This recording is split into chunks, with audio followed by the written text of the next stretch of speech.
నా పేరు శివానంద స్వామి. నేను గ్రూప్ 1 మెయిన్స్ ప్రిపేర్ అవుతా ఉన్నాను. ప్రిలిమ్స్ క్వాలిఫై ఉన్నా. ఇవాళ ఈ యొక్క మెయిన్స్ పరీక్షలు మనకి షెడ్యూల్ ప్రకారము అక్టోబర్ 21 నుంచి జరగాల్సి ఉంది. టీఎస్పీఎస్సీ ప్రకటించిన షెడ్యూల్ ప్రకారం. కానీ మాకున్న పరిస్థితులు ఏంటంటే దాదాపుగా ఈ కేసులు ఇవి గ్రూప్ 1 మీద ఫైల్ అయిన కేసులు ఇవి కొన్ని మాత్రమే. ఇవి ఇంకా దాదాపుగా ఇంకో 10-15 వరకు కేసులు ఉన్నాయి.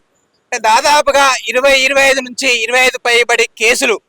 ఇందులో ఒక 5-6 బలమైన కేసులు.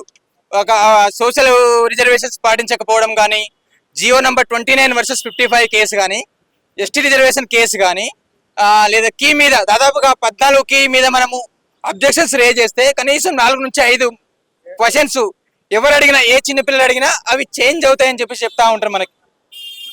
ఎందుకంటే ప్రామాణిక పుస్తకాల్లో మేము చూపిస్తున్న అవి ఎవిడెన్స్. అవి అంటే ఇలాంటి కేసుల దృష్ట్యా ఇవి పరీక్షలు జరుగుతాయా లేదా? ఎందుకంటే రోజు ఒక కేసు లిస్టింగ్ అవుతుంది హైకోర్టులో, రోజు ఒక కేసు హియరింగ్ వస్తుంది. ఈ పరీక్షలు ముందుకు పోతాయా లేదా, జరుగుతాయా లేదా, జరిగిన కానీ తుది ప్రక్రియ ముందుకు పోతుందా లేదా అనే ఈ యొక్క గందరగోళ పరిస్థితుల్లో మేము మెయిన్స్కి ఏ విధంగా ప్రిపేర్ కావాలి, ఎట్లా చదువుకోవాలి, చదువుకున్న ప్రశాంతంగా కూర్చొని చదవగలుగుతామా? కాబట్టి ఈ యొక్క సంశయ పరిస్థితుల్లో మాకు ఒక చైర్మన్ గారు కానీ, ప్రభుత్వం నుంచి కానీ ఈ యొక్క సజావుగా పరీక్షలు ముందుకు పోతాయని చెప్పేసి ఎవరైనా ఇప్పటి వరకు భరోసా కల్పించిన దాఖలాలు అయితే లేవు. ఈ పరిస్థితుల్లో మేము చదివేది ఎట్లా? ఈ యొక్క కేసులు ఎందుకు ఇన్ని కేసులు చూపిస్తున్నామంటే 2011 నోటిఫికేషన్ 2016 వరకు సాగదీయబడింది. డ్యూ టు హైకోర్టులో ఉన్న కేసులు, బలమైన కేసులు, చిన్న తప్పిదాలు, బోర్డు చేసిన తప్పిదాలు. ఇప్పుడు కూడా సేమ్ పరిస్థితులు. అప్పుడు ఒక్క క్వశ్చన్ వల్ల 5 సంవత్సరాలు డిలే అయింది నోటిఫికేషన్. ఇప్పుడు బలంగా ఒక 5 నుంచి 6 క్వశ్చన్స్ ఖచ్చితంగా మారుతాయి. ఈ క్వశ్చన్స్ మారడం వల్ల దాదాపుగా ప్రిలిమ్స్ లిస్టే చేంజ్ అయిపోతుంది. హైకోర్టులో ఉన్న 5 నుంచి 6 కేసులు బలమైన కేసుల దృష్ట్యా ఏ ఒక్క కేసులు పిటిషనర్కి అనుకూలంగా వచ్చినా మెయిన్స్ సెలెక్టెడ్ లిస్టే మారిపోతుంది. అప్పుడు మళ్ళీ కొత్త లిస్టు ప్రకటించాలి, మళ్ళీ పరీక్షలు మళ్ళీ పెట్టాల్సిన పరిస్థితి వస్తుంది.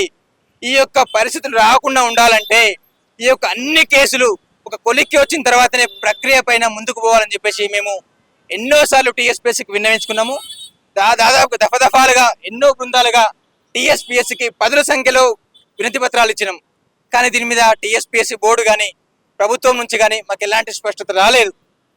కాబట్టి ఈ యొక్క చిన్నపాటి ఆందోళన కార్యక్రమం, శాంతియుత ఆందోళన కార్యక్రమానికి కారణం ఏంటంటే అన్ని కేసులు ఒక కొలిక్కి వచ్చిన తర్వాతనే ప్రక్రియ ముందుకు తీసుకెళ్లాలని చెప్పేసి ఇటు బోర్డుని అటు ప్రభుత్వాన్ని మేము రిక్వెస్ట్ చేస్తూ ఉన్నాము. ఎందుకంటే 30,000 మంది ఇవాళ మెయిన్స్ ప్రిపేర్ అవుతా ఉన్నారు. ఈ మెయిన్స్ ప్రిపేర్ అవుతా ఉన్న క్రమంలో రేపు ఎగ్జామ్ జరిగిన తర్వాత క్యాన్సర్ అయితే, మళ్ళీ అటెండ్ అయితే మా పరిస్థితి ఏంది? మొన్న మధ్యప్రదేశ్ హైకోర్టులో ఆ స్టేట్లో నోటిఫికేషన్ని 2019లో ఇచ్చిన నోటిఫికేషన్ని మొన్న ఆగస్టులో ఆ యొక్క స్టేట్ హైకోర్టు కొట్టేసింది. మన ఏపీలో, మన ఆంధ్రప్రదేశ్ స్టేట్లో, మన పక్క స్టేట్లో కూడా ఇదే పరిస్థితి. సో ఇలాంటి దృష్టాంతాలని మేము కారణంగా చూపిస్తూ మన స్టేట్లో అలాంటి పరిస్థితులు రావద్దు అని చెప్పేసి మేము కోరుకుంటున్నాం. కాబట్టి ఈ యొక్క కేసులు అన్ని కొలిక్కి వచ్చిన తర్వాతనే ఇంకో బలమైన కారణం ఏంటంటే ఇన్ని కేసులు ఉన్నాయి కదా హైకోర్టులో, ఏ ఒక్క కేసు కూడా ఆ TSPSC public service commission in టైంలో స్పందిస్తలేదు. నెలల తరబడి కౌంటర్ ఇవ్వకపోవడం వెనుక అసలు కారణం ఏంటి? నెలల తరబడి కౌంటర్ ఇస్తలేరు అంటే మేము మా యొక్క అనుమానాలు బలంగా ఉన్నాయా లేదా? బలం చేకూరుతుంది కదా. కాబట్టి ఈ యొక్క పరిస్థితుల్లో బోర్డు కానీ, ప్రభుత్వం కానీ మాకు భరోసా ఇచ్చేదెవరు? ఈ మీరు ఎగ్జామ్ పెడితే ప్రక్రియ సజావుగా ముందుకు పోతుందని చెప్పేసి మీరు చెప్పగలుగుతారా? మాకు హామీ ఇవ్వగలుగుతారా? మొన్నటికి మొన్న కౌంటర్ ఇచ్చారు హైకోర్టులో. వాళ్ళు తప్పుడు కీల మీద వాళ్ళ కౌంటర్ ఏంటంటే తెలుగు అకాడమీ పుస్తకాలు ప్రామాణికం కాదంటున్నారు. అసలు ఏ పుస్తకాలు చదవాలి? ఇవాళ ఎన్నో ప్రైవేట్ పుస్తకాలను వాళ్ళు కౌంటర్లో పేర్కొన్నారు. వేరే పుస్తకాలు, అసలు ఏ పుస్తకాలు చదువుకోవాలి? ప్రైవేట్ చాలా ఎక్కలేని పుస్తకాలు ఉంటాయి. రేపు మనం జరగబోయే గ్రూప్ 2లో కానీ, గ్రూప్ 3లో కానీ ఇలాంటి తప్పిదాలతోని, రాంగ్ క్వశ్చన్స్తోని మేము ఏదో ఒకటి ఆన్సర్ పెడతాము, ఏదో ఒక సోర్స్ చూపిస్తాము. దానికి మీరు కరెక్ట్ ఆన్సర్ ఇవ్వగలుగుతారా?